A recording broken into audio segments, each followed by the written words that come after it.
Hello, everyone, and welcome back to Block Party number 82.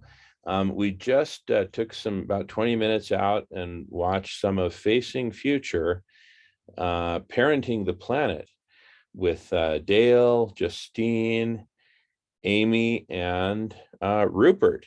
And we're just all commenting on it. We found it absolutely transformational to watch. We find it extremely symbiotic with what we're up to here. And we'll get more into the details of that. But it's basically developing, evolving, and applying collective intelligence to solving our most daunting problems together, exactly along the lines of literally everything you're talking about. So totally consistent. More on us later. Let me pass it to Jim, followed by BJ. Take it away, Jim, and thanks for your Yeah, patience. well, it's good morning for me. I don't know about you guys. I was trying to catch up on the last meeting you had, and I found that um, really enlightening, particularly the number on just painting roofs white, which I think pavements and roofing of the developed areas, it it'll make a substantial difference if the roofs are 17%. The roadways and all probably add up to more because they're so vast. Um, and the visibility of it too, to actually see science at work there. And we're talking about planetary science too, because that energy is radiated back into space. So yeah, get that out there. And that's um, an immediate relief, right? Phoenix just did some of their roadways in what they call the light gray. I'm not sure what the material was, but it's a coating. And they were getting drops, I think, of 15 degrees around that on the pavement surface. So a substantial difference just right there on the pavement surface. So another highly visible thing. And the other comment I make is more about the video we were watching. It's it's it's it's difficult to get new ideas, and we're all that way, into something that we're kind of settled on or committed to. And um, planetary collapse is one of them. It's one of those things that you can invest yourself in, and I mean, in your analysis, and maybe you've got money hidden under the bed, and you've got barrels of beans, right? That's an investment. Or maybe you've got Bitcoin or something you think it's going to survive. So those are it's harder to see a solution when you're invested in the counter argument, right? So don't be surprised, that if there's going to be like a huge pushback on a solution, right? And the thing about the pavements and roofs solution is it's so obvious that you can't deny it. You'd have to just deny that there was a problem, right? Other than it's working. And um, it sounds much more substantial than I thought. And it's only the beginning of it. There is they developed a coating that reflects so much of the incoming energy. It remains cooler than the surface around it, right? So something laying in the sun um, can really radiate a lot back out into space, and such a an easy thing. And there's more to come, right? I mean, that's just a basic thing. That's about as basic as you can get. Thanks. I think that's what I had to say. Awesome. Well, please stick around, Jim, because I've got a lot to say in response to what you just said. And BJ is up next, followed by Jamin. And just raise your hand if you want to talk. By the way, well, anyway, I'll comment more later. BJ, go for it. Thank you. Well, the part of the film that really, the video, and I haven't seen the whole thing, um, has set my mind afire here is the education of the students and what we're teaching them and what we're ignoring. And we know that Extinction Rebellion is aware that students need to be educated because they skip school on Fridays, or at least the Friday group did. And Greta has been trying to make us aware, and I have been hearing that, and I've been seeing that the youth knows that something is going on, that climate change is happening, and that we need to do something. But in terms of having a curriculum, our curriculum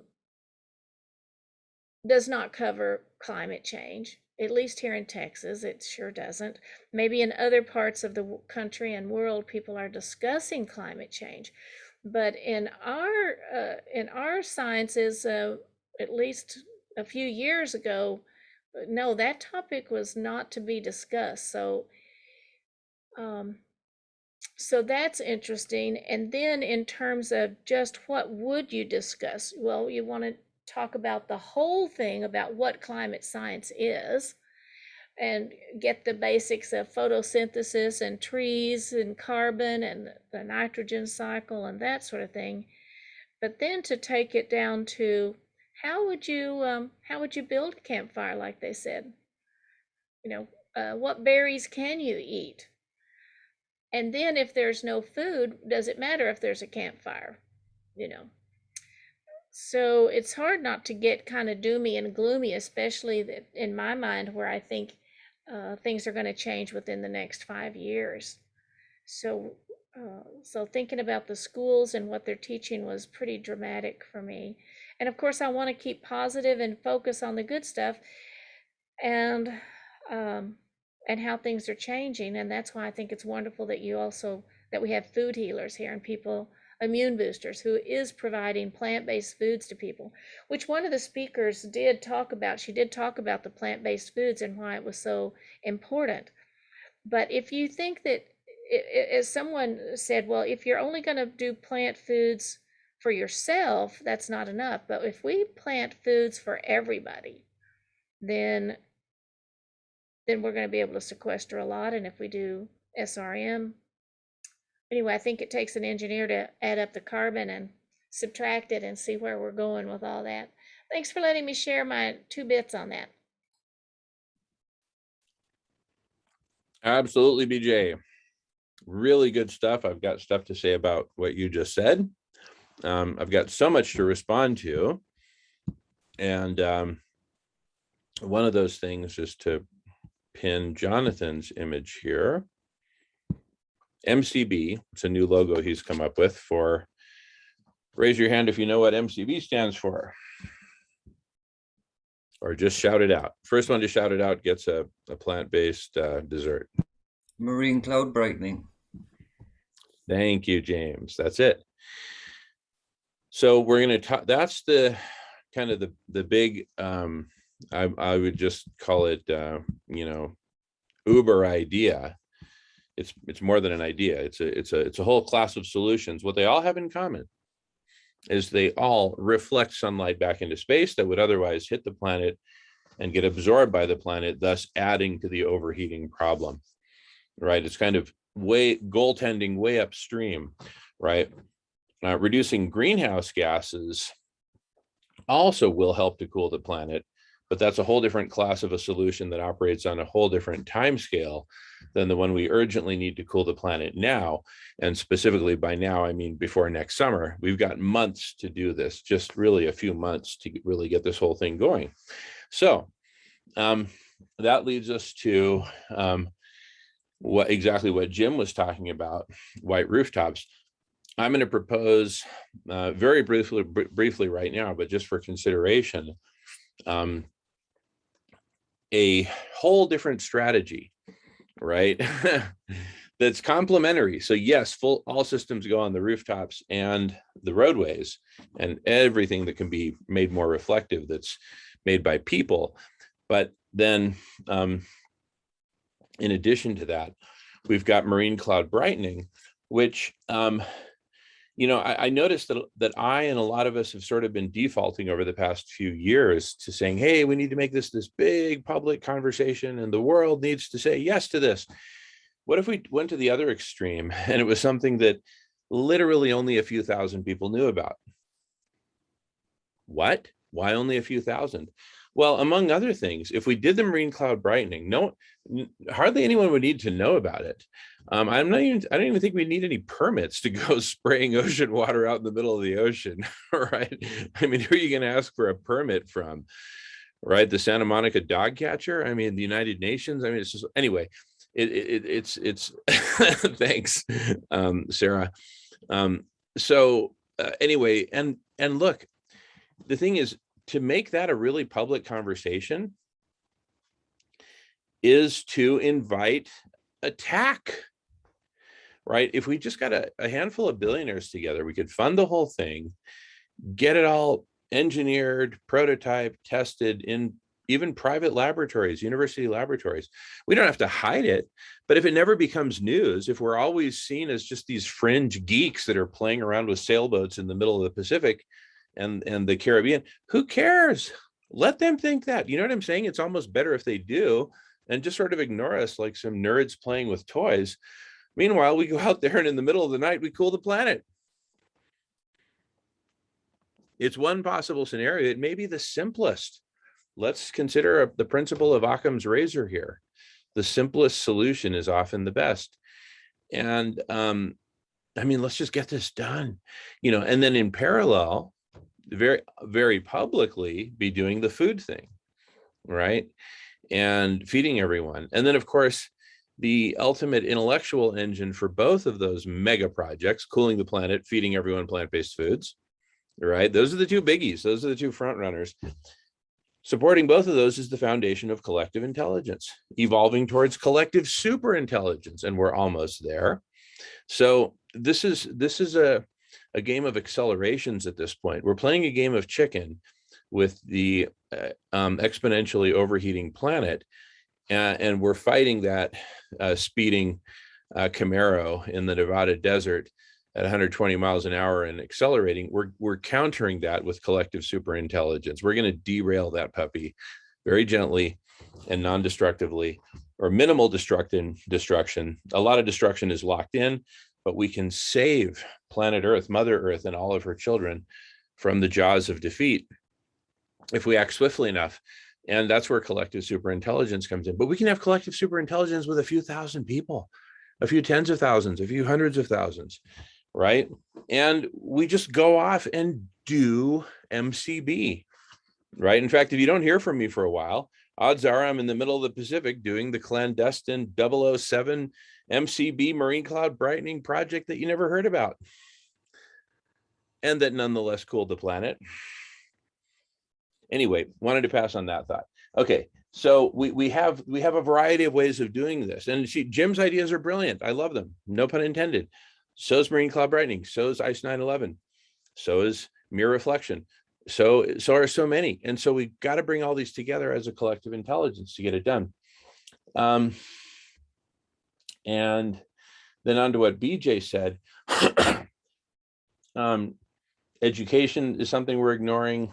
You mentioned Greta. Now, what's interesting is, Greta has done a very good job bringing the problem to the world's attention, and then she skips a step, right? She's a very smart gal, so she skips a step, and I think that's where the real issue is, and then goes on to the next step, which is to talk about the solution, as if she knew what the solution was, which she obviously doesn't.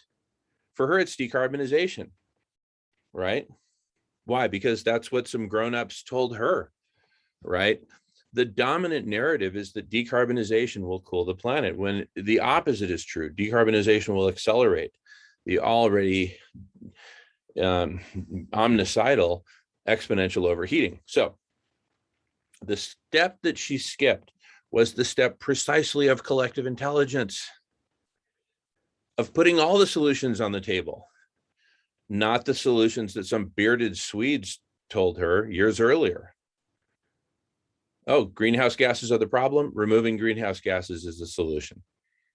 Sounds nice, but it's completely false.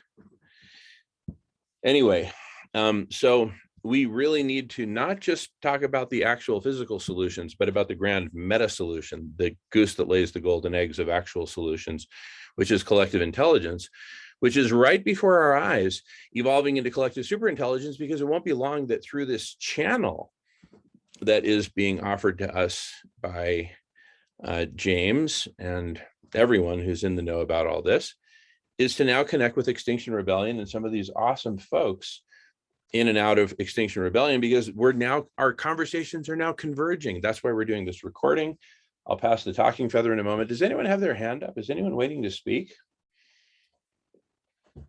I'll just come in there if you want. Like Yeah, please.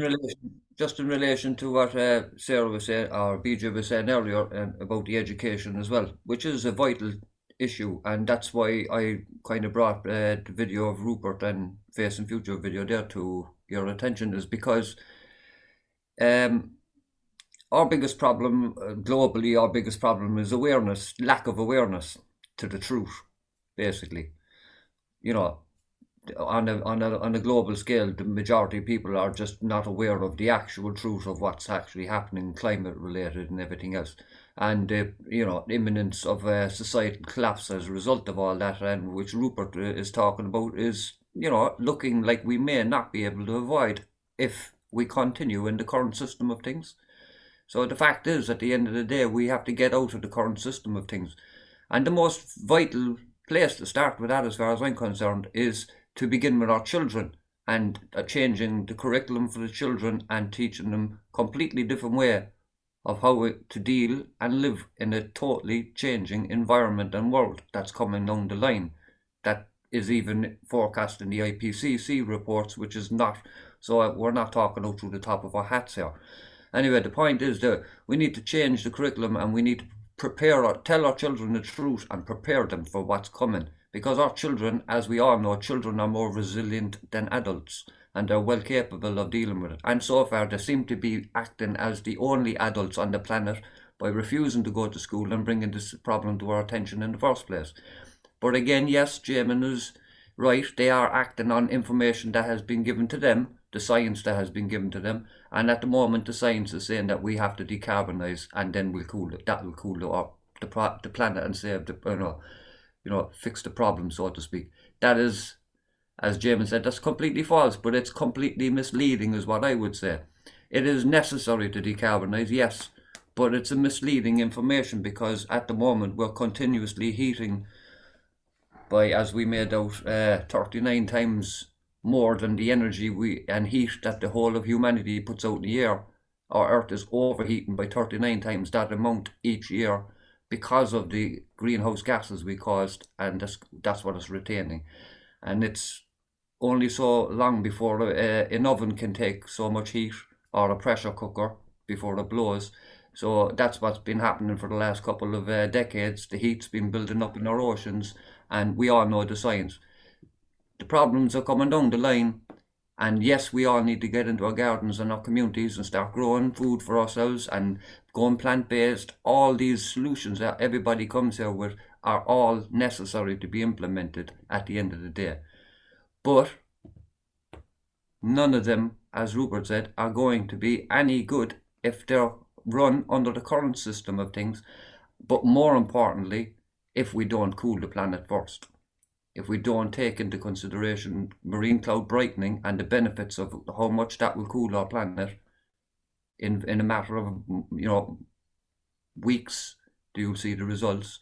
The point is, if we don't go and do down that lane and give ourselves some time, then we won't even have the time to decarbonize, which is the misleading information our children are acting on.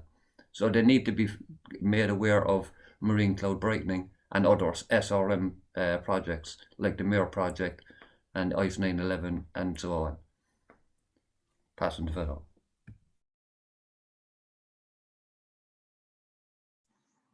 Beautiful. Thank you, James. All right. We've got Sarah up next, followed by Jim. Take it away, Sarah, whenever it's safe and convenient for you. No hurry. And you're on mute, Sarah, sister. Hello. My question would be, how do we actually explain the MCB, the marine cloud brightening, to the, we could get BJ to help us with that. But how do we actually get that out where Dr. Rao's paper got published, I think, in The Guardian, and it got out to the mainstream? Maybe we could get the same people that were able to get that out. But I would like to ask you, let's say I'm talking to somebody on the street today and they're like, oh, we have to cut greenhouse gases, blah, blah, blah. Is that different than methane? Would I say, well, no, we actually need to cut the methane before we cut the greenhouse gases, because that's the problem.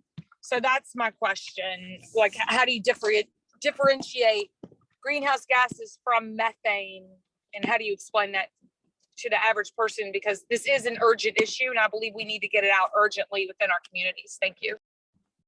Yeah, no, very good, Sarah. Yeah, so first of all, methane is a greenhouse gas. The main greenhouse gases are carbon dioxide, methane, and H2O, water as a gas, not as a liquid. As a liquid, it acts as a reflector, droplets of water, clouds, but as a gas, it acts as a greenhouse gas. Then there's nitrous oxide, and there's dozens of them. So, but they all fall into the collection of greenhouse gases. And of course, to bring it all together, there's two ways to cool a planet: reduce the greenhouse gases or increase the reflectivity. That's it. Those are the two ways that we have to cool the planet. All right, with that, I'm going to pass the talking feather to Jim, followed by BJ, if I got the order right. Hey, yeah, it's up to you. Okay, so a couple of things. I think Greta and managing the carbon cycle and all, that's that's kind of where the science is right now. And I think we have to leapfrog from there and make additions to it, because it's just coming in now. It was just yesterday I read a paper about the lack of marine clouds in the Eastern Pacific, which is us, the west coast of United States. That the lack of marine clouds there has made a substantial amount of heating difference to the planet. So the global average temperature was substantially up. They used that as one of the big examples of what's happening. So that's kind of new science.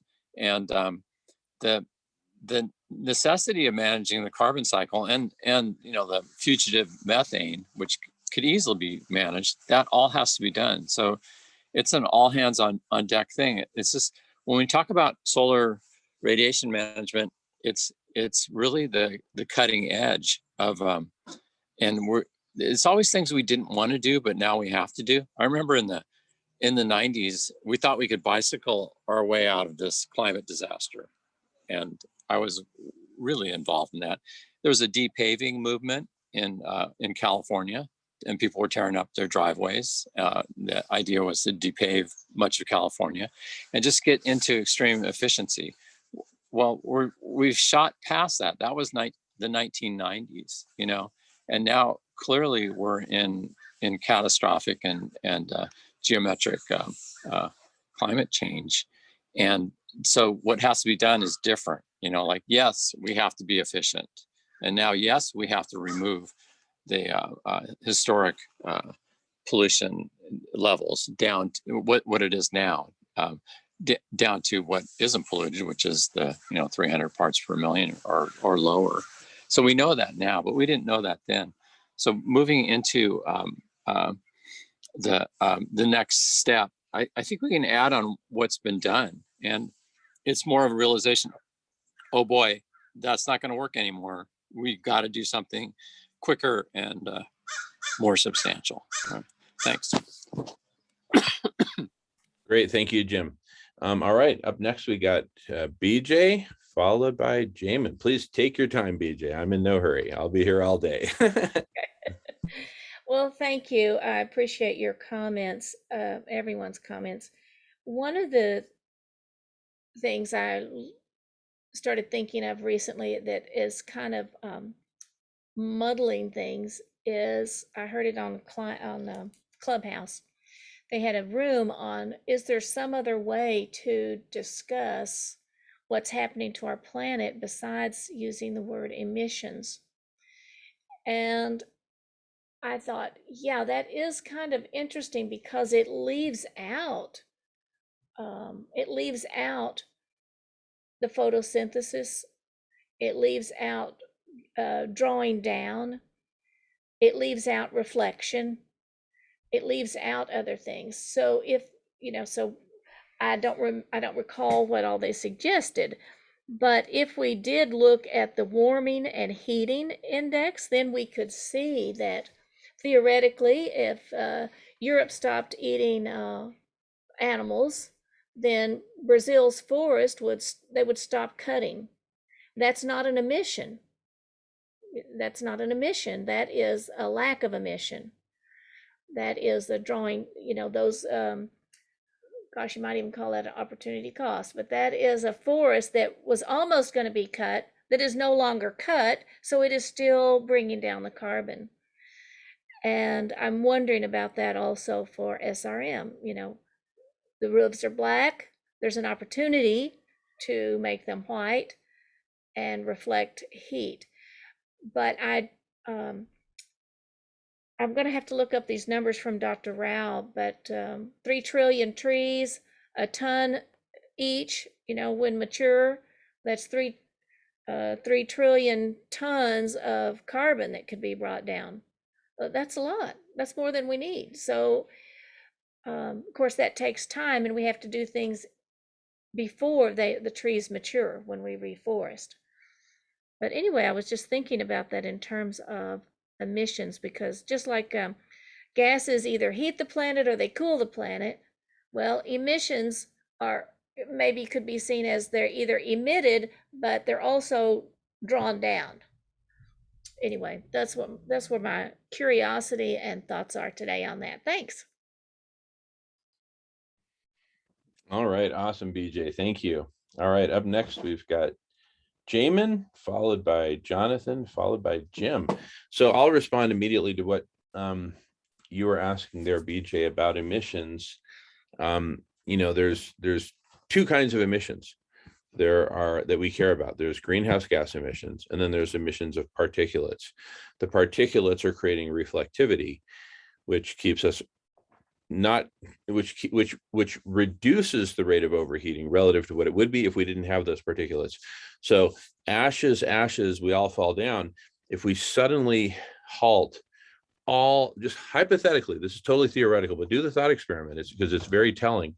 If theoretically, we were to suddenly halt all of the dirtiest emissions, all the old coal burning power plants, et cetera, the planet would overheat at a rate of about 1 degree centigrade within a matter of weeks, over and above the already exponential overheating that we're already experiencing. And it's generally understood that we couldn't survive such a shock, nor is it believed that we could survive the shock of an ice-free Arctic, which is predicted as soon as the summer of 2022, or at the very latest summer of 2023. So we're almost there. Right. We're no longer in a realm where we can talk about a time scale of decades. We're in a time scale of months, which is 2 orders of magnitude less than a time scale of decades. We're talking now. Okay. So the 3 trillion trees does not operate in a time scale of now. That operates more on a time scale of years. Right. It takes years for those trees to mature to the point that they're really sucking down serious carbon. We have months to cool the planet, because if we don't cool the planet in the next few months, you can plant all the trees you want. They'll all those little saplings will burn to a crisp, die of dehydration, die of exposure, die of heat exposure, die of all the new pests that are going to swarm onto all the locusts and everything else as we go down the tube. So we've got to get very serious about cooling the planet in time, which means in the next few months. We've got less than a year to do this. And the first step is cooling the planet through massive planetary scale implementation of SRM. It's not one of a number of nice to haves, along with drawdown and going vegan, and that's all great, right? But it's not the elephant in the room. The elephant in the room is solar radiation management. That's what we've got to bring on at full scale, planetary scale. Cool the planet just with that. Buy us time to now do all the other things that we spend so much of our time, blood, sweat, tears, money, effort, heart, creativity pouring into, like food healers, getting the world to go plant-based, returning these damaged ecosystems to nature, healing them, intervening. MCB, marine cloud brightening, is one giant intervention, and we need a lot of those, including planting trees, but we've got to give those trees a chance. And the only way to do that is to cool the planet now, before we crash through one or the other of 2 significant tipping points, beyond tipping points. I mean, it's just like a phase transition from, we got this, to, oh no. And then we're all like dead in a matter of months, or to a couple of years at the most, because Not only do we have a collapse of civilization, society, but we have that in the context of an overheating planet in which we can't even grow food anymore or survive the droughts or the wildfires, right? We're right at the edge of basically, very unthinkable outcomes. The good news is we can head it off at the pass. We can cool the planet, and with particular emphasis on cooling the Arctic region through both marine cloud brightening and ICE 911, silica powder, reflectivity, et cetera, et cetera. So we can do this. We have to organize ourselves to do it. And we are organizing ourselves to do it. Now that we're creating this, this is a response to that video that we just saw. And it's, this is helping create a bridge, a connection between our respective communities. And all the communities that have been mentioned today, but very notably, the folks I just mentioned from the program, Facing Future, Parenting the Planet with Dale, Justine, Amy, and Rupert. We're now reaching out to all of you and your whole audience saying, hey, here's where we're going, building off of what you were just saying. Now, to get all these things done, cooling the planet, planting the trees, feeding everyone, plant-based foods, eliminating animal agriculture, returning nature to nature, right? Returning ecosystems to their state of origin. All of this is going to require massive coordination. I loved what Rupert said when he said collectively and intelligently, just like the UK in World War II. That's how we need to transform our systems together. So the first step is collective intelligence, coming together as a network of conversations where simultaneously and holistically we can sort all this out. With that, I'm going to pass the talking feather because I've been talking a bit much here. Waiting patiently is Jonathan, followed by Jim. Take it away, Jonathan. Hello. Can everybody hear me okay? Yeah, we can hear you great. Great to hear you. Great to see you. Welcome, Jonathan. Take it away. Thanks. So I'd like to quickly go through a series of images. And if people can type responses into the chat, but then I'll ask a few questions as I go to the live group, and people can call out if they know it. But if the people have seen the exact images before, don't call out the answer. Let the image do the talking to the people who it's new to, so that hopefully everybody knows the feature on Zoom where you pin somebody's profile picture to the center of your screen. You go up to the picture of their name or their photo or whatever, and then you get the little 3 dots, you come down to pin, and you pin it so that you can see what I'm going to put up in more detail. I'm going to use that feature instead of the share screen. It's just, I don't know, easier to manage in some ways.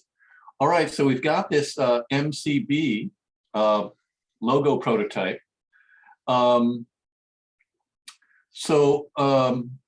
Jamin, what do you see going on in this logo? So let's see. I see the Earth. I see like a cloud layer, and the cloud layer is reflecting visible spectrum sunlight back into space from left to right. Earth, cloud layer, reflectivity. That's what I see. Gotcha. And so you're interpreting the thing around the M as the Earth? Exactly. Cool, cool. And what do you see on that circular shape in the M? I see a bunch of craters. So it looks now that you draw my attention to it, now I'm wondering if it's the moon, on Gay Pride Day or something like that. Back to you. Okay. Well, I guess at different size levels, the imagery has different appearances. Does anyone else want to call out what they see on the circle around the M? Droplets of water. Right, right. Yeah. So the attempt was for droplets of water, but now that I know that some people are going to see craters, I'm going to have to make it more obvious. Well, the thing is, even though I've got you pinned and I'm on a relatively good sized screen, you've still got it the size of a postage stamp. So I would encourage you to at least consider screen sharing or making that image much bigger. Oh my goodness, I didn't know that. All right, I have a larger version of it. Okay, When I very first good. Yeah, saw I it, agree, because it's so Oh. small that Darn. we can't really see much of it. Most of the background is white, if you think about it, with the Okay. small little logo. So it'd be better if we could see it in a bigger version so we could see it Yeah. closer up. I'm gonna go to screen sharing then. I saw Here we an go. Earth at first, so I thought Earth, clouds, reflection. And then I looked further and saw the droplets, so I thought water turning into clouds, reflection. But I Right, wasn't sure. I wasn't sure. very nice.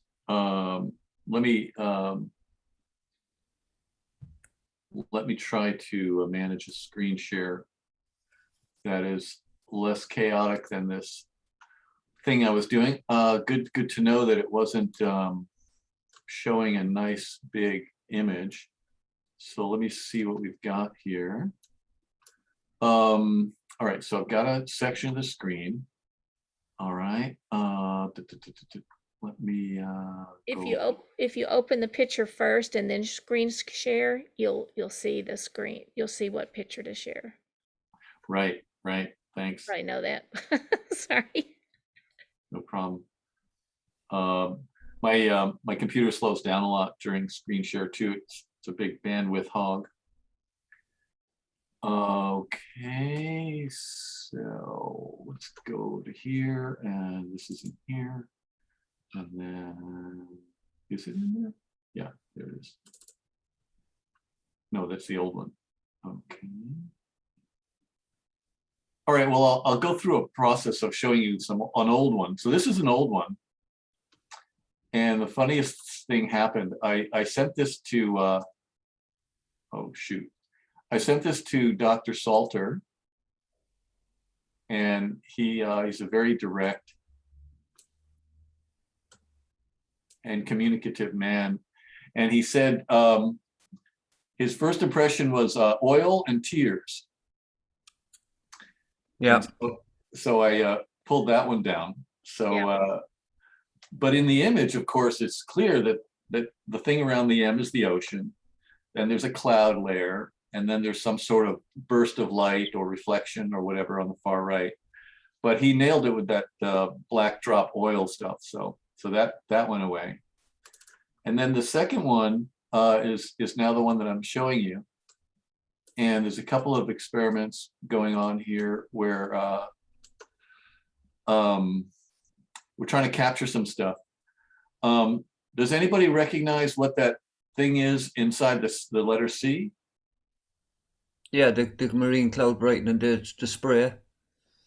Right, that's a spray nozzle that sprays out the perfectly sized droplets that then evaporate, form a salt crystal that floats up into the sky and creates a big cloud.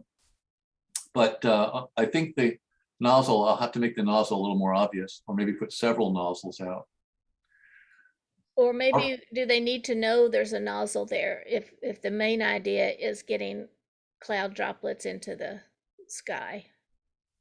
Or is that the major thing that you got a good nozzle? Well, I know that Dr. Salter will appreciate the nozzle. Okay. It's kind of his baby, so I have to cater to him. I would say leave the nozzle and just break up the spray so that it's more visible as spray and not a one solid feature coming off of it. Gotcha, will do. Have no solid lines on the outside. Alrighty, well, I've learned a lot during this encounter. I've learned about the craters and and the Earth, because Jonathan, listen, if you don't mind my butting in, you have to consider the context in which most people are going to get exposed to this, which they'll be walking down the hall of some conference, and out of the corner of their eye, they'll see some booth in the distance that says MCB. So the way that you had it originally, where it was a tiny postage stamp on our screens, it gave us that first impression from afar. And I think that that's not to be discounted, but rather to be taken seriously. And I think it's all positive. It draws you in, and then you see wait a second, is it the moon? On Gay Pride Day? Is it droplets on a bathroom, toilet window? I mean, what's going on? An inverted pyramid? Are these, Illuminati types? Oh, rainbow, I guess. What are they, punk rockers? I mean, all kinds of questions come up, but the bottom line is it draws you in. And so I say A plus. I think it's awesome. I say don't change a thing. I think it's beautiful, really. Thank One you. thing you might change is create a rainbow instead of that exploding punk rock, multicolored gay pride meets, astronomy day, meets punk rock. Maybe just turned it into a nice gentle rainbow that continues those contours, right? Those concentric contours with the epicenter at the middle of the M, right? On Gay Pride Moon. Same concentricity, but have rainbows. And then you get rid of those jagged edges and it makes it all one flowing thing. The only thing that's different from that are the straight lines of the sprayer, which is where we want to draw your attention. That's why I say passing the feather. Go ahead. I'm sorry for interrupting. I was just saying that sounds really good to me too. Yeah, great. Excellent. Okay. And then just to expose, to clear your palate, kind of like the way they do between glasses of wine, they give you a cracker or something like that. Yeah. So this is the SRM logo that's been pretty stable for a bit. Dr. Salter had a passing approval of it, but this one has, of course, the obvious, the sun, the radiation coming from the sun, and then the obvious Earth with the M acting like a shield to create that white space that where the sunlight can't quite reach it as harshly. So this is the solar radiation management logo. I love it. I love them both. They're awesome. Yeah, it's still being surveyed. If anyone wants to write any comments on this one in the chat, that'll be great. And then I'm going to move on to the next one. So I can just give us a rat-tat-tat thing. No, and the thing is, the two go together. They have the same design principles, particularly when you substitute punk rock spiked mohawk with rainbow, then everything becomes this rounded motif. Anyway, back to you, Jonathan. Yeah, and now the next thing I'm going to put on the screen is brand new, and I want to get people just sort of a stream of consciousness typing into the chat. Where does your eye go first? What thought process do you go through? What confuses you? What realizations come as you look at it more deeply?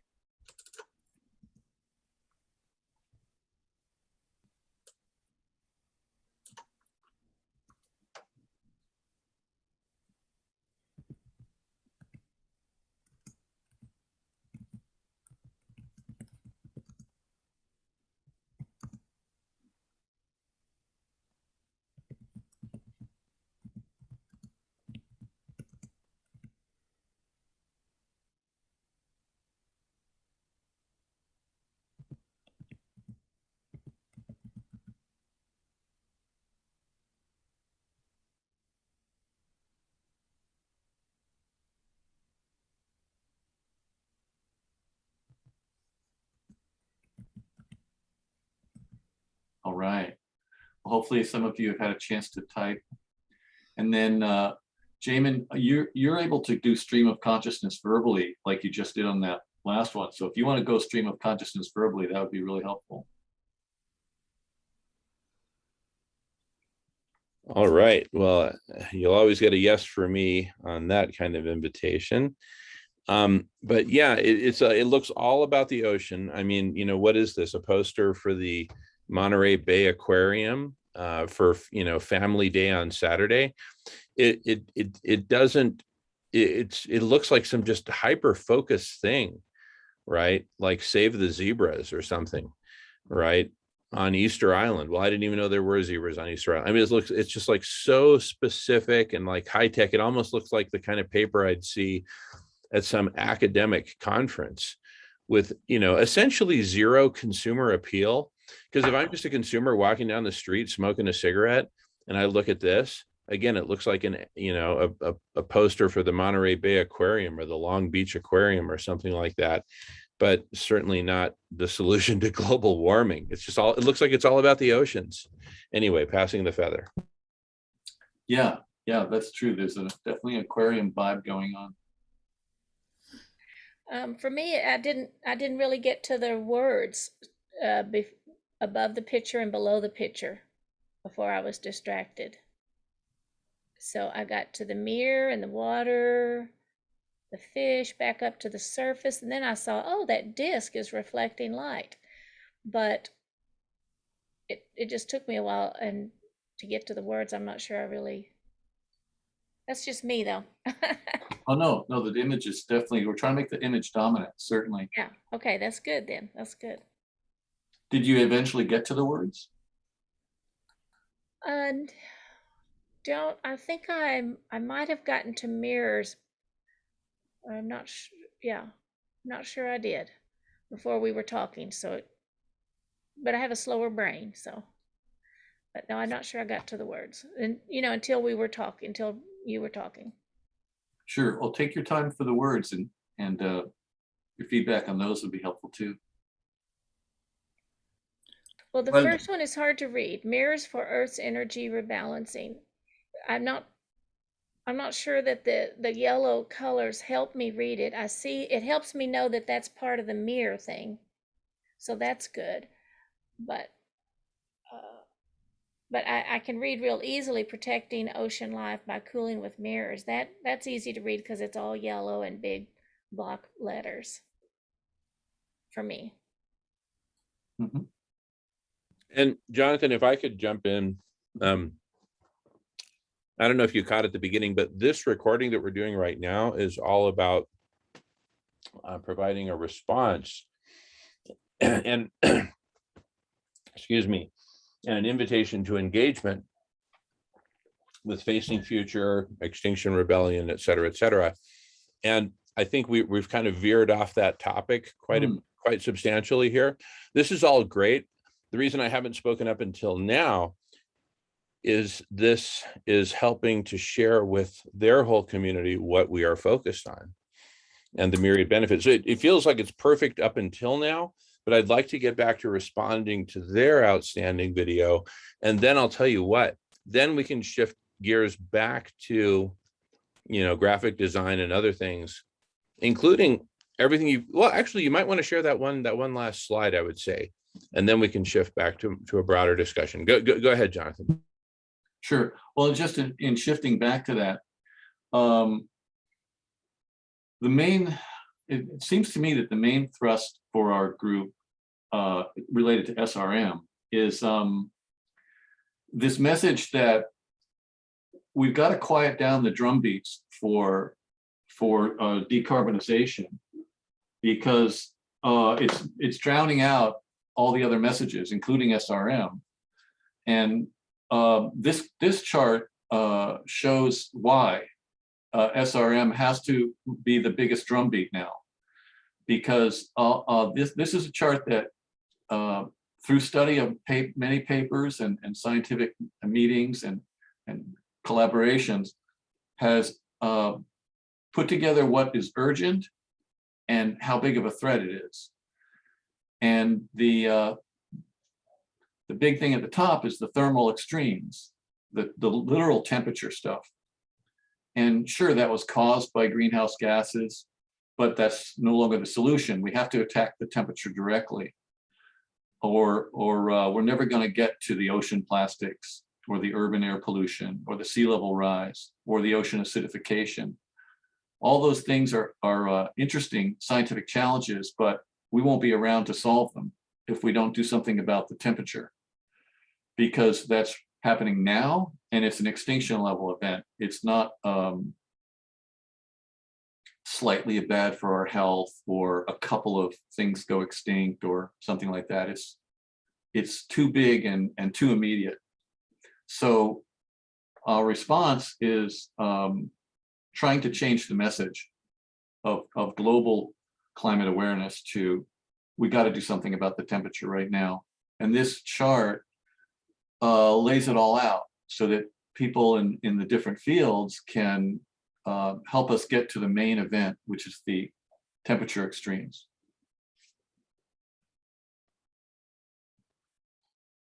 Well, what's the urgency, that x-axis, 3 to the third? What does that? I don't know. Is Uh, that the way number of back then? the number of years. So 10 to the 0 means 1 essentially. So it's happening now. 10 to the 1 would be like 10 years from now. 10 to the 2 would be 100 years from now. 10 to the 3. So at our current rate of acidifying the ocean, if we didn't have a temperature increase in the ocean, if we could get the ocean back down to 1970s temperatures, the acidification itself, without the temperature increase, would not begin to create major extinctions in the ocean by the acid alone. It's the acid in combination with the temperature increase that's killing things and bleaching the coral. If the coral was cooled down, it could totally deal with the acid that it's got right now. So acid alone, ocean acidification alone, won't become a problem once we get the temperature down for 100 years. That's the 10 to the 2 there. So if we get the temperature down, we got 100 years to handle the ocean acidification. But the temperature increases are amplifying a lot of bad effects that are happening. Did that answer your question? Yes, thank you. Okay. I've got a couple responses. I know Jim and James and maybe even Sarah are waiting to talk, but I wanted to respond to a couple of things that really have to do with wording here. And as Noam Chomsky and other great linguists and psychologists have taught us, the words really matter. So you've got thermal extremes due to Earth's energy imbalance. Okay, first of all, that sounds way more technical. How about just exponential planetary overheating, right? It's not thermal extremes, plural. It's thermal extreme, singular, heat. To say thermal extremes is almost like saying climate change, like, oh, it goes up, it goes down, we got these extremes and that's the problem. But net, I don't know if we're overheating or overcooling, or you get what I'm saying? So see, for me, it's just a source of confusion. If we say, listen, we are in the midst of exponential planetary overheating, right? It's the heat, right? And it's also not even temperature, right? Because the temperature hasn't risen, I don't know, 1.5 degrees centigrade, something like that. The temperature is a trailing indicator. We talked a lot about this at our previous block party 1 week ago, which I included the link to in the emailing, so I won't belabor it right now. But the temperature is a trailing indicator. It's not about the temperature. That's like driving, looking in the rearview mirror and driving over the edge of the Grand Canyon and looking in the rearview mirror and saying, honey, everything's fine. I feel a little lightheaded too, as they plummet over the edge of the canyon. But I look in the rearview mirror, everything looks fine. It's a trailing indicator. It's not telling us much. It's the heat. We need to call it for what it is: exponential planetary overheating. Anyway, that's my feedback. Passing the talking feather. Great, terrific. I mean, not just to take 10 more seconds. The title, thermal extremes due to Earth's energy imbalance. I mean, it's like Charlie Brown talk. It's like the teacher talking in the scratchy megaphone. It might as well be Mandarin Chinese to us. It just, thermal extremes, dude. It's the heat. Planetary overheating, exponential, code red. Period. Let's call a spade a spade. Anyway, with passing the feather. Thanks. Yeah, I got it. I'm on mic here. I think that we have to decide what we're doing.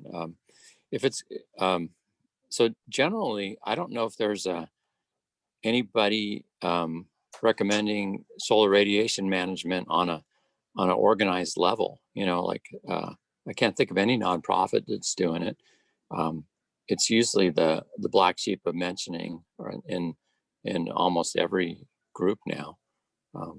Not necessarily, but it's just the next step that has to be done, and it's a scientific position, right? It could be supported, and I think it's that progression that we're talking about efficiency, which was, bicycles, EVs, and solar power in the 90s. And then carbon dioxide management, carbon dioxide removal in the last 10 years in particular, because we can see that the rate of carbon consumptions continues to go up, and the heating's exponential. And then the next step, which is really the third realization, is that we have to do solar radiation management, and that's a big consideration for people that they're maybe at the first level. They're maybe thinking that, well, solar and EVs are going to do it, right? Barely realizing that we have to manage the carbon cycle to have any chance, let alone an immediate response of changing the albedo of the planet.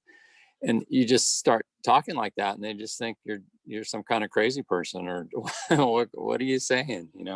But it's just true that that's where we are now. So we can make a scientific case for it, but I think as a group, it has. Well, I think we have to decide: is that what we're doing? Solar radiation management, or maybe just a project. Most people really like to concentrate on one thing, and the one thing could be the marine cloud brightening. And maybe it should be done without telling people, because I'll tell you, it's so much work talking to people, even getting them to the first step, let alone the second, and they haven't even considered the third. So maybe proving it in a way. It's an engineering challenge. Once it's done, I don't know if it's going to market itself, but probably, because of the disaster that we're seeing. I think the white roofs and white pavement movement would be really powerful, and actually have an immediate perceptible change to people, because they have they'll walk out their house and it's going to be a lot cooler than it was, at least the pavements and all. It's going to reflect light back to people, and that's going to change things, but we can live with that. We can figure that out. So I think deciding what we're doing, and actually, where does collective intelligence come together? Maybe it does look at things and say, well, I don't even know exactly what. I'm kind of a proponent of artificial intelligence, because the memory is so good and the cycle is a lot faster. But so maybe we decide, hey, let's do this project. Let's do marine cloud brightening. Make some ships. First you got to get money together and do it, demonstrate it. Maybe that's the purpose of the group, or maybe it's to promote the idea of solar radiation management as a needed scientific solution now. And it doesn't have to be sulfuric acid particles in the sky, which is different than what most people think. The numbers, I believe, are if we reduced the present amount of sulfur pollution in the skies in the area we live, the troposphere. So we reduced it by 98%, and then took that remaining 2% and put it in the stratosphere, we'd be back to where we are now. It doesn't take much in the stratosphere to cool the planet, and that takes care of the McPherson paradox. So if that science is right, if my memory's right on that, then that's like, you could endorse that, right? I mean, it's worth looking at. It's going to get shot down, but it could be endorsed. So that's what I had to say. Thanks. Thank you, Jim. Good stuff. I'll have a lot to say about that when it's my turn. Now, Sarah, did you have your hand up, or did I think I may be mistaken there. Anyway, I had already posed my question, but I really learned a lot today. Like, so far, I'm really thankful about learning about the different types of greenhouse gases, because that to me was the most important part of us trying to explain this to the mainstream, is how do you differentiate what needs to happen first, and how do you get marine cloud brightening into the forefront immediately? Because that's what I think that we're trying to get to, correct? Absolutely, positively, 100%. And the thing is, that goes hand in hand with food healers. It's not like, hey, let's first do marine cloud brightening and kind of push food healers to the side. No, they both need to go hand in hand, because food healers is the kind of thing that's now bringing in so many wonderful people and wonderful ideas, right? It's kind of like the gateway, if you will. SRM is deeper stuff. You really have to be committed to get into it. And part of what helps you get through it is knowing that it's not just a singular solution off by its own. It's included with food healers, a vegan world, a regenerative world, a transformed humanity, etc. So it all goes together. Anyway, jump in again if you have more to share or ask, or if there's anything else I can address. I'm kind of just juggling here. It's pretty intense, but I absolutely love it. I mean, this is what we do here. We're applying our collective intelligence to, but I'll wait to respond to Jim's comments in a bit when it's my turn. Meanwhile, James has had his hand up for a while. James, I don't know if you're ready to go, and then followed by BJ. If she's yeah, thanks, Chairman. No, I just only have a little to say, really. It's just that it's a lot to take in for the average person, especially a person that's not in the know of what the truth is about climate change in the first place, let alone say try to throw solutions and ideas at them and everything else. So like, we can discuss that all day long as well, but the point is, the main key that we need to get out, and the main message we need to get out here, and what I think we should try to get clear, is that we need to get together, as Rupert Reed was saying. We need to be collectively, intelligently come together. We also need very urgently now to collectively and urgently come together with the likes of Extinction Rebellion and all the other different organizations to discuss and come to some consensus on solar radiation management. There are a number of types of solar radiation management, but we need to get people informed that yes, decarbonization is vital, but we do not have the technology or the time to do that or get to that stage to save ourselves. But solar radiation management will provide us with the time, also make a vast difference in our, the temperature rising and everything else, and the effects of that. So basically, it's not a silver bullet, but it's a vital component in everything else that we've been discussing that needs to happen. But it's the first domino that needs to be pushed over. Solar radiation management is the first domino that needs to be pushed over. So what's vital is that we do need to collectively and intelligently come together, all the different groups, and have the conversation. Sit down and listen to Professor Stephen Salter from the University of Edinburgh, who's the leader on the solar marine cloud brightening at the moment. Sit down and listen to what he has to say and look at the science. Sit down and listen to the science behind the ICE 911, the MIR project under Professor Yethow, but come to some consensus and agreement that the message has to be changed. And the message also has to be passed on to our children who are out there on the front lines fighting the intelligent battle on behalf of the adults. But they need to be fighting with the right tools and the right information. So they need to know the science is there that they're not aware of, that needs to be implemented along with all the other things that they're crying out for.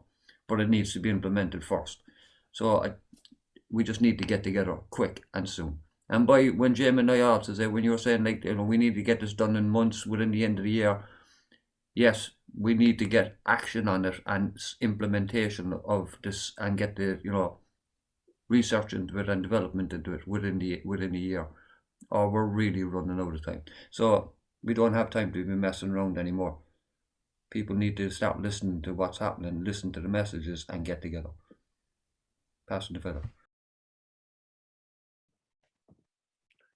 beautiful, James. Thank you. Thank you. Couldn't agree more. Next up is BJ, followed by Jamin. Take it away, BJ, whenever you're ready. Thank you.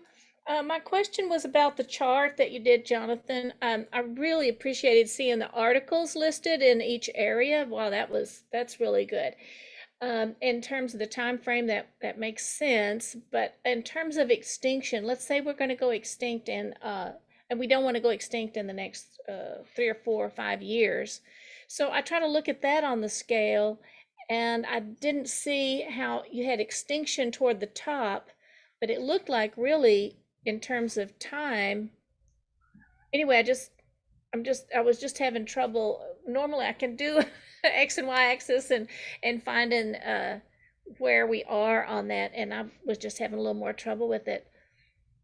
I'm not sure why, but that was my comment. And I am also upset that we have such a short amount of time. I thought we had time to regrow some trees, at least stop the deforestation. And, we have to do something way ASAP before. I know the ice has been melting in the Arctic, and I know that Antarctica has been losing big chunks, and I know Greenland. So I know there's stuff going on out there, and I know other people do too. But,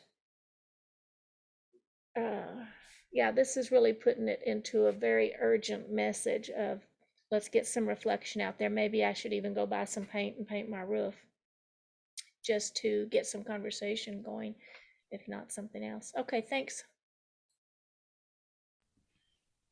Beautiful, BJ.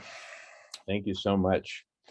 My goodness, what a great conversation today. I mean, it's just, this is the reality. I mean, it's painful for all of us to face, but face it, we must face the reality of just how quickly we're overheating and how exponential it is, and how we're crashing through tipping point after tipping point, and there aren't that many tipping points left. The melting of the Arctic sea ice is one of those that's just, we absolutely cannot afford, nor can we afford the collapse of civilization, because we need civilization to keep producing the soot, the particulates that are reflecting sunlight back into space right now every day, and preventing even worse overheating. But we can't even handle the overheating that we've got, much less can we handle worse. So we need to, unfortunately, for the moment, continue the dirtiest emissions, the ones that emit the particulates that are reflecting sunlight back into space. We need to ultimately remove those, and in fact, as quickly as possible. But we have to implement planetary scale solar radiation management first. We have to cool the planet first before we can reduce the dirtiest of emissions. So we cannot afford civilizational collapse, or the collapse of the Arctic ice, which is predicted as soon as this next summer of 2022.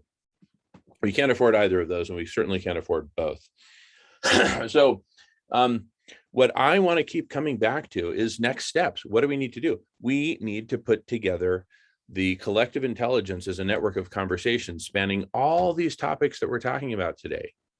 Myriad different topics, all of them, and all the topics that were brought up by Facing Future earlier, to which we're still responding in an organized way. All these topics expressed as, for lack of a better word, taxonomy. I know taxonomy isn't a perfect thing, but it helps. It's like a map, a topic map. Have 1,000 conversations with average, 8 people in each as a network. That's 8,000 people. And putting this together ASAP, inviting XR, bring your people to the collective intelligence. You can probably make up half of those 8,000, right? Umair's audience will probably make up most of the other half. Guy McPherson's audience will be a significant chunk. And Professor Stephen Salter and colleagues, come present, right? And so with 1,000 rooms, you've got flexibility. Basically, any topic you want to bring to the table, you can create a room for, and people can come and go as they please. That's the next step. I mean, what are we waiting for? Are we waiting to have like the perfect, video conference recording talking about this, and then suddenly governments are going to get it? Of course not. Dream on. It's up to us to build and grow this collective intelligence, all the way through crossing its own tipping point into collective superintelligence, as I talk about in many other videos on my channel here, our channel. So anyway, with that, I pass the talking feather. Let me just see who's up next. I know, actually, is anyone waiting to speak? I don't know that anyone has their hand up necessarily. Well, Well, no one's waiting. Oh, go ahead. I was going to add something, but somebody. yeah, jumped in. sorry, Jim. Carry on. Oh, okay. Yeah, I don't know if my proposition was answered, and that's is there, do we want to be a group that recommends all forms of solar radiation management because no one else is doing it? I mean, that's the reason why you do something, is because no one else is doing it. Do we do that, or do we concentrate on a project, and pick one? I mean, there's a lot of excitement around marine cloud brightening. Sounds like a great project. It's maybe fundable by a wealthy individual, and take it from there. I mean, if you look at the time crunch and see who's doing what, I don't know that even I don't think we're going to get alignment with Extinction Rebellion people, maybe just a couple of them. But I could be wrong. I think it's a separate thing, particularly to do the engineering, and it's an engineering project around Dr. Salter's work. There's a lot of stuff. It doesn't sound like rocket science, but it's got to be reliable and effective and inexpensive to cost effective to get it right. So it's going to take a lot of energy, and there's nothing wrong with committing to a particular project. I would just hope somebody would take up even the solar radiation management banner, because I don't know of anybody that's doing this, that's saying that they're supporting all forms of solar radiation management, and they have a plan, and they have numbers, they have a budget of what it would cost to do this. I mean, that's a noble thing. If somebody would take that on, then maybe we could go to particular projects. But that's a very specific kind of ask, like what really are we doing here? Thanks. No, great questions. I'm anxious to answer them. James had his hand up, followed by Jamin. And what do we got going on in the chat here? Okay, awesome. Great. Thanks, David. Okay, go ahead, James. Back to you, followed by Jamin. Well, I was just going to say that as regards to the getting into some conversation with Extinction Rebellion or any other groups like that, we basically need to make an effort, reach out to like the likes of Rupert Reed and the different members of Extinction Rebellion, or the leaders, founding members, or whatever. But we need to just reach out and invite them into a conversation with Professor Stephen Salter and Ye Towan, and the professionals, the men behind the science. And we need to have a conversation so that at least we know where we all stand anyway, and can come to some form of consensus and plan of action or solution. And in regards to what Jim was just saying there, I think we are the people that you're talking about, Jim. We are taking on the issue of the marine cloud brightening and trying to push for more awareness of it. That's what we're doing here at the moment anyway. So, unfortunately, the majority of the planet don't know anything about it. So that's what we're trying to do now, is try and push awareness and create awareness about it.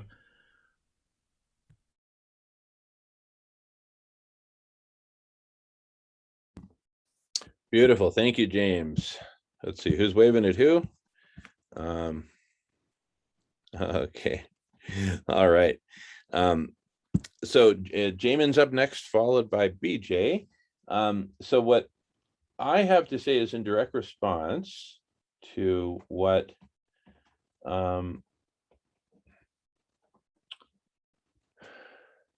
Jim was asking, basically, who are we? Why are we here? What's our proposal to the world? What's our focus? Are we in support of all forms of SRM, right? Or just one specific one? What is it? For me, it's all the above. We need to, as a collective, right? I'm not saying that, hey, this group, we tackle all things, everything. No, I'm saying let's grow our numbers and divide into 1,000 rooms, 8 people each. That's just a milestone, by the way. Once we have 8,000 people here spending several hours together, this thing is going to grow exponentially from there. It'll probably start growing exponentially once we hit 800. And we've already had 200 at a time. So we're not far from where this thing is going to take off exponentially. So with 1,000 rooms, you can have rooms talking about each and every possible SRM solution, as well as each and every other possible other solution in entirely other categories, like drawdown, right? Like transforming the human diet, right? Like planting trees, like, right? So we got to discuss all forms, because remember how I talked about earlier on how Greta skipped a vital step. Vital means life-giving. Vital means essential. She skipped a vital step. She brought worldwide attention to the problem. God bless her for that.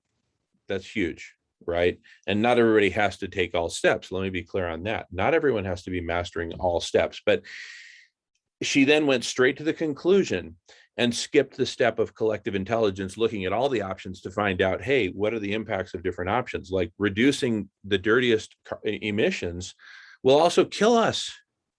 We need to know that, right? If we do it first, not if we do it later. The first thing we need to do is solar radiation management. But then in parallel, there will be a whole sector of the network of conversations focused on getting marine cloud brightening implemented as quickly as possible. There's no contradiction there. It's not like, well, which is it? It's not one or the other. There's 1,000 answers to what are we talking about here when the network of conversations has 1,000 conversations, right? When we have 800,000 participants and still an average room size of 8 people each, that's just a wild guess, we'll have 100,000 conversations in the network and talk about anything you want, right? Okay, great. So it is all the above. And let's not make the mistake that Greta made and skip the crucial step of ongoing analysis and co-creation of all the solutions that we need, not just some of them, all of them, and doing this as a holistic whole. This is humanity coming together. This is what it looks like for humanity to come together. This now dialectic, however asynchronous, between us and facing future, this is a gold mine. This is a gold mine right here. We've got to develop it.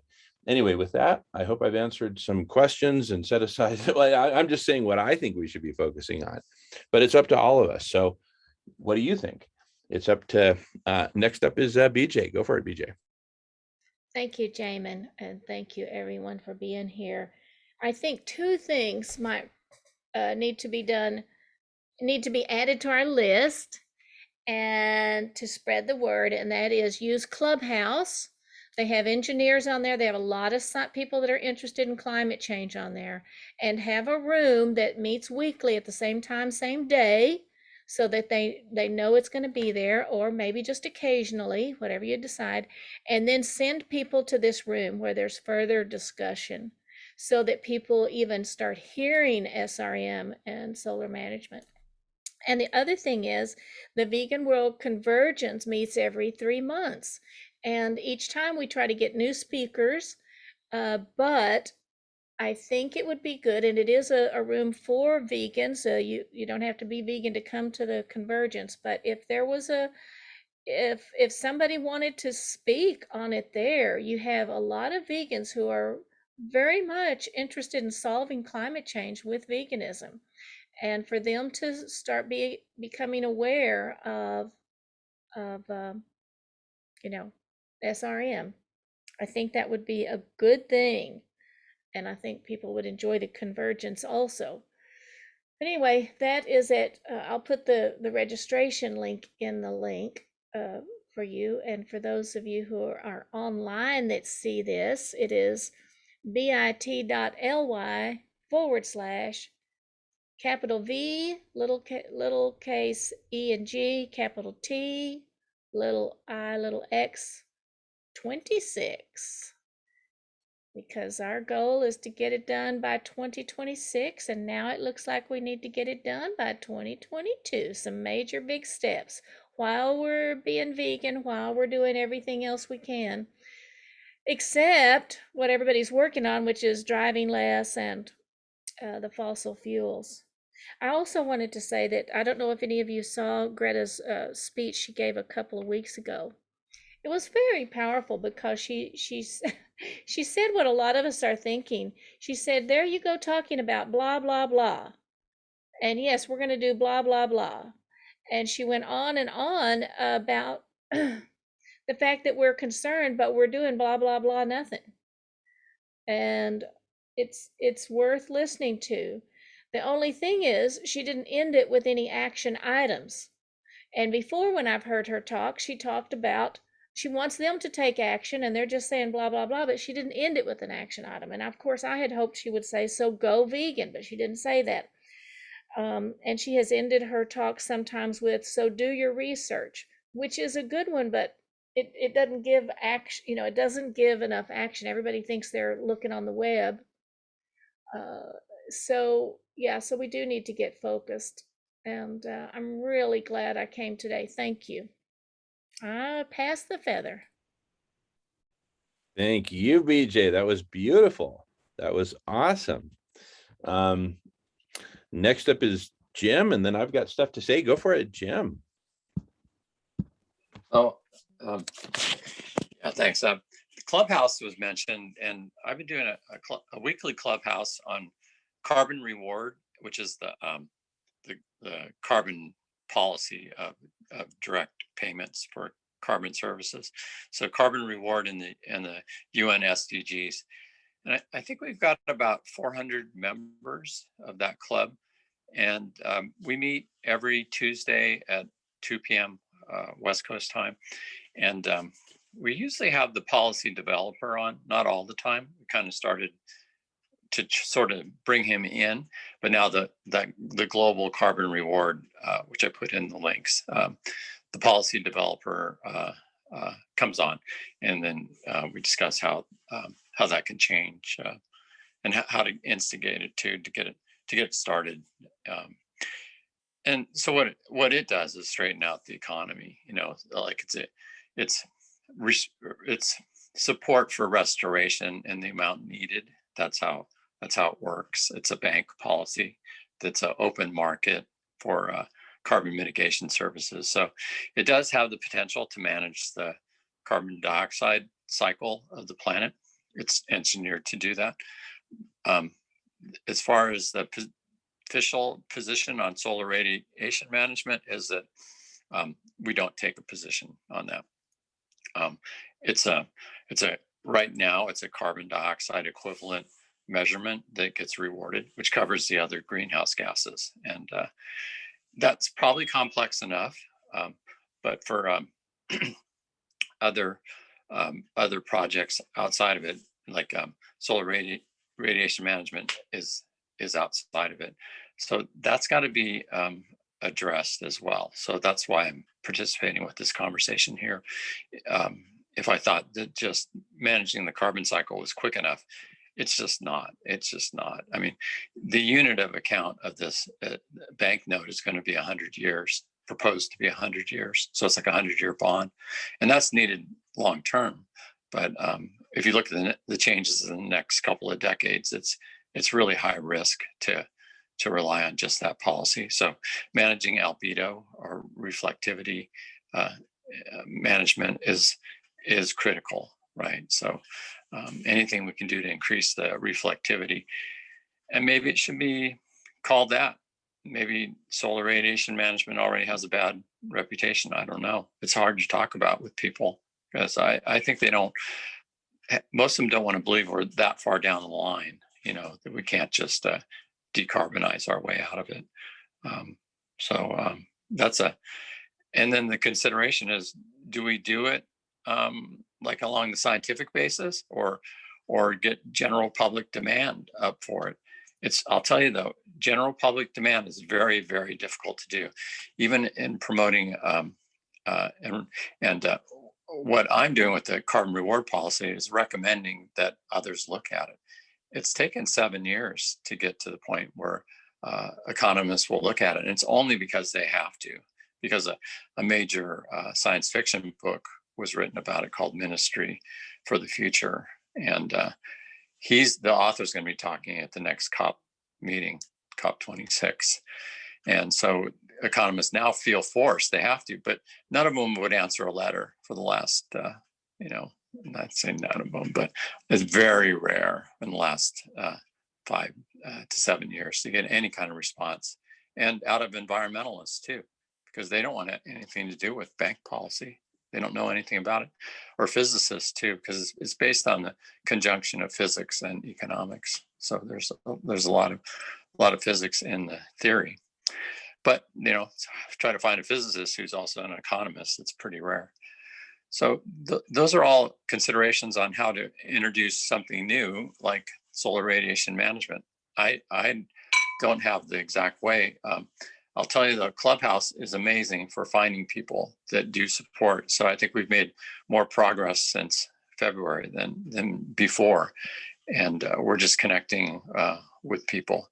But it's a lot of work, and not everyone's on Clubhouse. And but it's effective. It's easy to get on. It's more convenient than Zoom, and you get a lot of listeners that just sort of come in. They call it the hallway, and if they're interested, they'll come in. But yeah, that's what I had to say. Thanks. Thank you, Jim. I looked you up. You're there. Awesome. Well, I've got a comment, unless you have more to say, BJ. Okay, really great comments. I want to start with what BJ commented on and then what you commented on, Jim. BJ, so you talked about these rooms on Clubhouse, this weekly recurring meeting on Clubhouse, upcoming gathering for Vegan World 2026, and several other venues, right? We've talked about lots of different venues. This forward-facing future that we just saw the recording of, and then inspired this whole recording, is another great venue. There's so many great venues. And so what I want to just point to is I'm just going to mention it, and then I'll get on to my next point.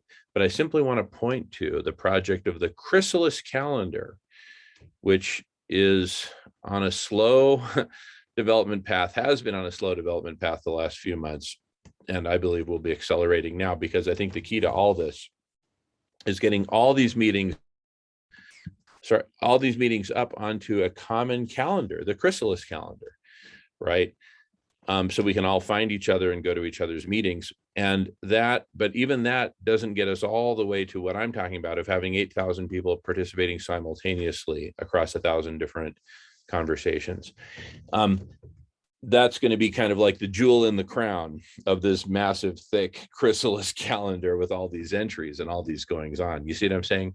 Is these collective superintelligence events where we actually, like all those people working with jet aircraft and everything, trying to break the sound barrier decades ago, we're actively seeking to break the barrier into collective superintelligence, from CI to CSI, from collective intelligence to collective superintelligence. So we'll be striving for that. That's what I'm calling the jewel in the crown of the Chrysalis calendar. The second thing I want to talk about is about solar radiation management, and what Jim brought up about general public demand. And he says that's very hard to achieve. I would say it's exceedingly hard to achieve, even especially for something as obscure as solar radiation management, marine cloud brightening. What? Right? I'm talking about for the average Joe on the street who's walking down the street smoking a cigarette, right? They don't know about marine cloud brightening, and they're not going to know. Okay. So general public demand, I think, would be wonderful for food healers, for example, but not for marine cloud brightening. Okay. So if not general public demand, then what? Well, as we're growing and evolving and exponentiating our own collective intelligence and about to break through the CI CSI barrier into collective superintelligence, which I predict will do easily. Once we get to 8,000, we're now teetering on the edge of collective superintelligence. And then when we go to 80,000, I think we'll have smashed through. And then it'll just keep growing exponentially, because who wouldn't want to participate in something so wonderful and world changing, right? And the earlier you get in, the better. So there's all this great urgency to be one of the original founders, like all of us are.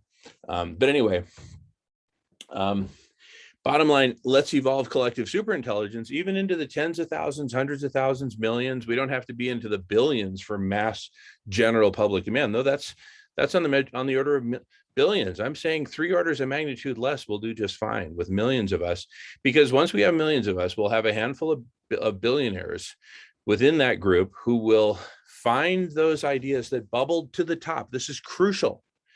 There's this whole vast network of conversations. Nonetheless, certain ideas will bubble to the top. Marine cloud brightening has to be one of those, and those will get funding. It's as simple as that. So I think we've got a clear pathway to success here. We just have to be disciplined about following it, but that's my proposal. Let me hear yours. Up next is, I'm pretty sure it's BJ, but let me be sure. Yes, BJ is up next. Go for it, BJ. Thanks. Thank you, Jamin. Let's write a letter. Omar's writing a letter. Let's write a letter to the president, and then put it on a, I don't know. You've got how many groups could sign a letter saying let's look at SRM. That's not very exciting. Okay, I guess I pass. But if President Biden said, we've got some bad news, but we've got some good news, we're going to start doing this. Not that I have much faith in politicians, but I was just thinking about that. Anyway, I'm glad we're having some connections today. Thanks, James, for bringing that video. Yeah, well, you're welcome, BJ. And I just like to say like that, in what you said there about maybe write a letter to the president or whatever, it's just like Rupert Reed said, like, we're not going to get out of our situation with the current political system that we have and the current systems that we have. It all needs to be changed, everything from the top down. And as far as I'm concerned, regardless of climate or anything else anyway, what we consider a government are our elected officials who are there and who feel that they got a calling to work for the people, their people, they're those that voted them in, and they're there to work for them. Well, somewhere along the line, a long time ago, that's been lost. And until we get money out of politics, we'll never get out of that situation. So Rupert Reed is basically saying, like, we need to change everything. And in order to do that, we collectively, intelligently need to come together. And that's what we're all about here. And that's what Jamin's always been advocating. And we are here as well. So that's just the key. We need to come together. We need to have these conversations. We need to create a broader awareness of solar radiation management. And we need to get this information into our children's heads as well, so that they are on a level footing with the right and accurate information, so we can carry on and maybe get our way out of this, as Rupert said. So we need to make contact with these people and get them on board in the conversation. Passing the feather.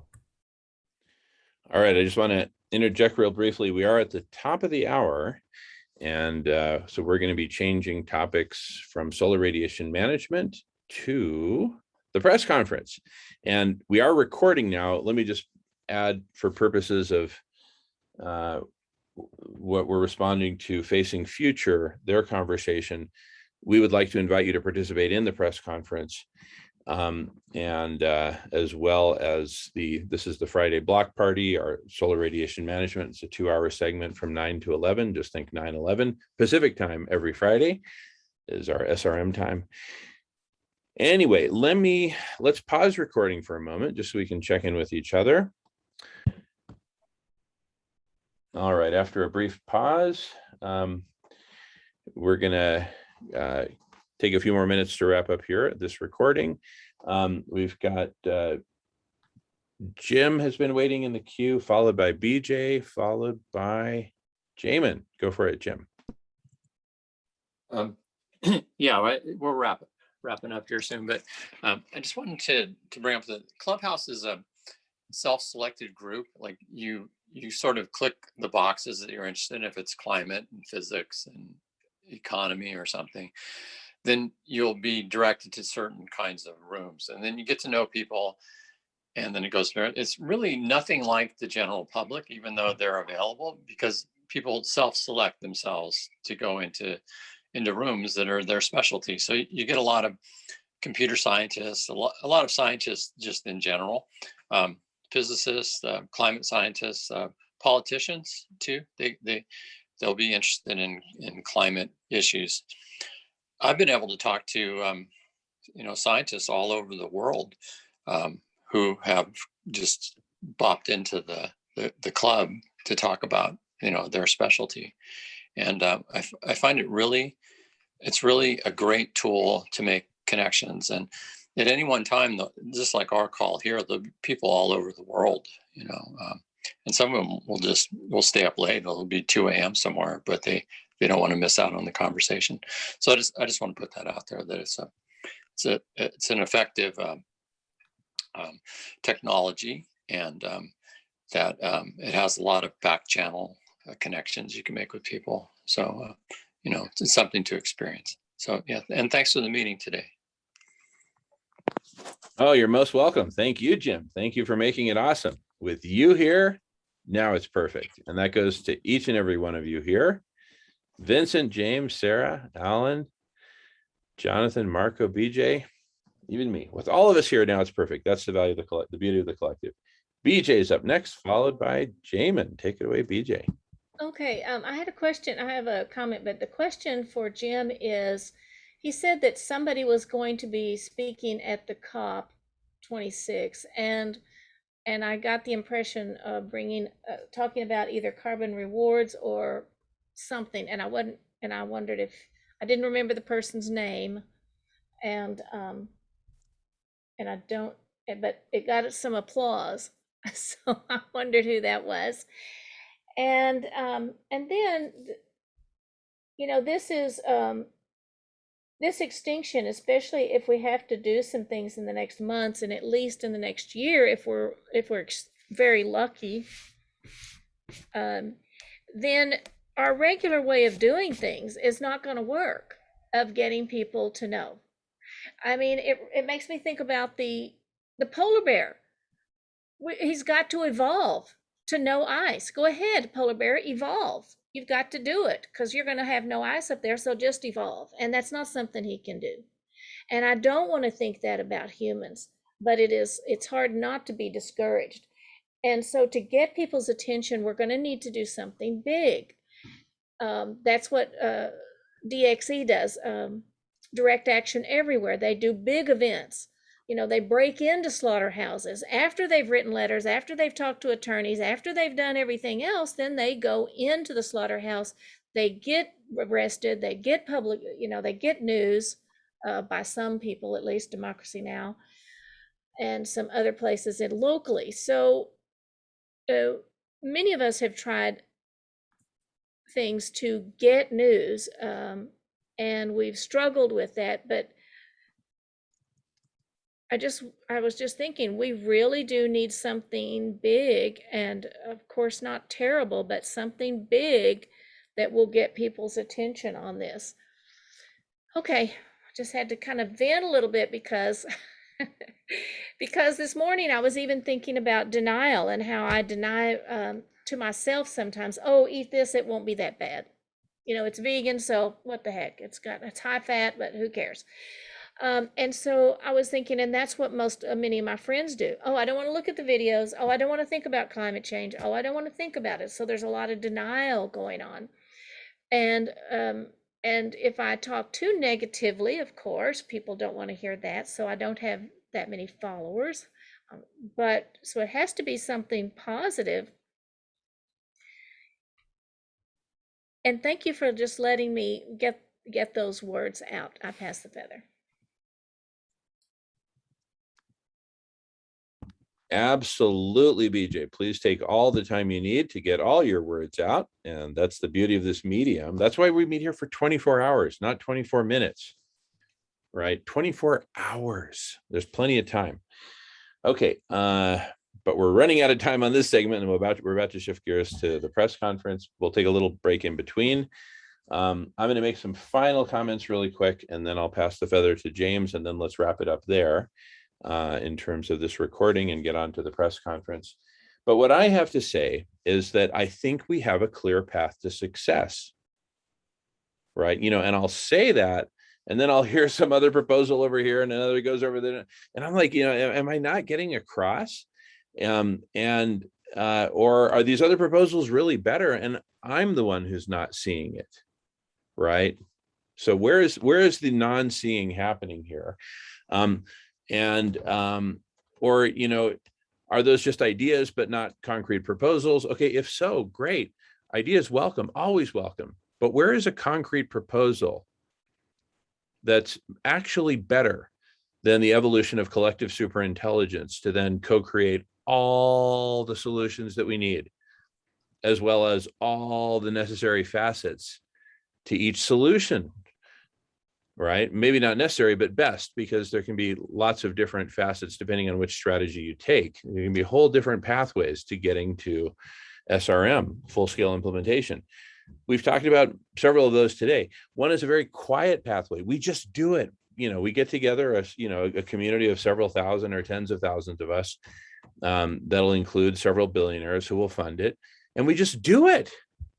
To the extent that the rest of the world finds out about it or not is kind of secondary, right? It's kind of secondary. If a house goes up in flames, heaven forbid, the important thing is that the fire department go and put it out, not that there be a press conference about it. Right?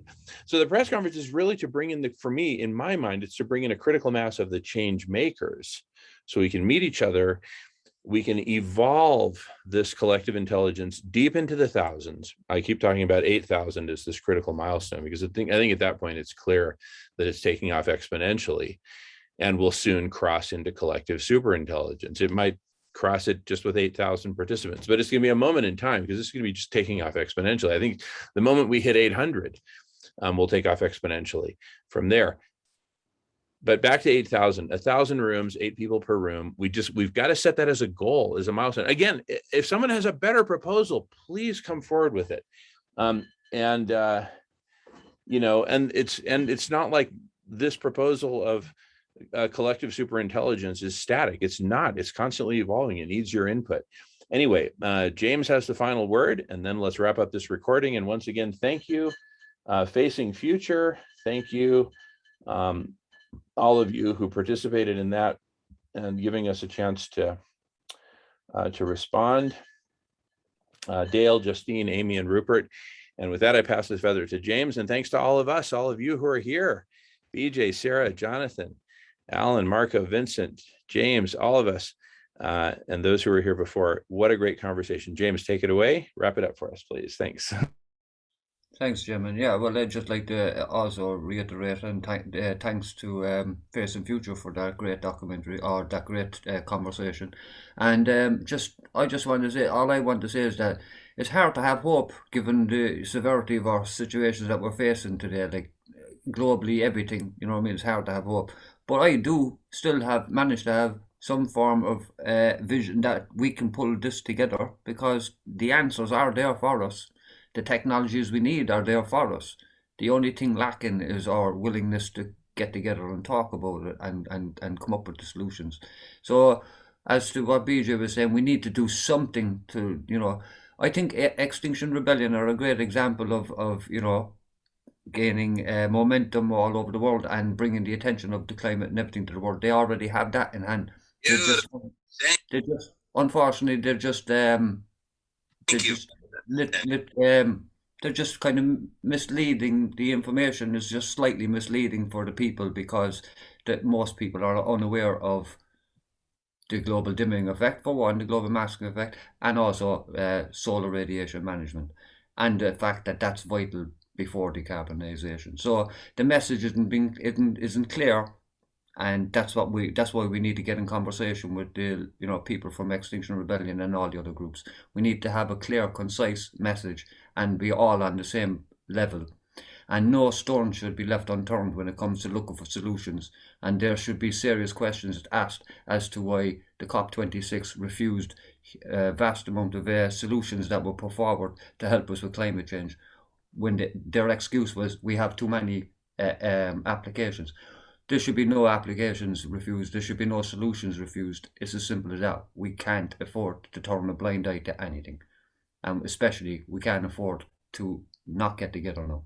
So anyway, I'll just leave it at that. And thanks everyone to Rupert and everyone that day in that conversation. And I hope we get together soon. God bless. Thanks, everyone. All right. We'll be in touch. Thanks, everyone.